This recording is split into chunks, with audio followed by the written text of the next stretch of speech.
ভাইস্তা তোমার চাচি তো অন্য বেটার লগে বাইরে গেছে গা, এখন নিয়ে আসার উপায়? কাকা তাহলে তুমি পারো না? ভাইস তাহলে সবকিছু বাদ দাও, এখন আনার উপায় দেখি। আনার উপায় আছে, আমার কাছে একটা বাবা আছে। ভাইস তো তাহলে চলো। কি করে?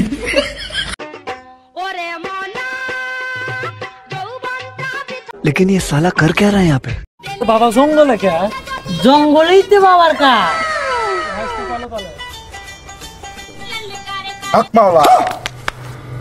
কোনো তো মক্কেল আসে না আমাদের কাছে। তোমার যে কাম বাবা, আর বউ তো অন্য বেটার লাগে দিতে গেছে। কোনো সমস্যা নাই বর্ষ, তোর বউ নিয়ে আসার ব্যবস্থা আমি করে দিচ্ছি। বাবা বউ নেস তোমার কি করা লাগবে? বউ নিয়ে আসতে 999 টাকাই বাবার কাছে জমা দেওয়া লাগবে। বাবা আমার কাছে তো অত টাকা নাই, আমার কাছে 1 টাকা আছে। তোর ব্যবস্থা আমি করতেছি।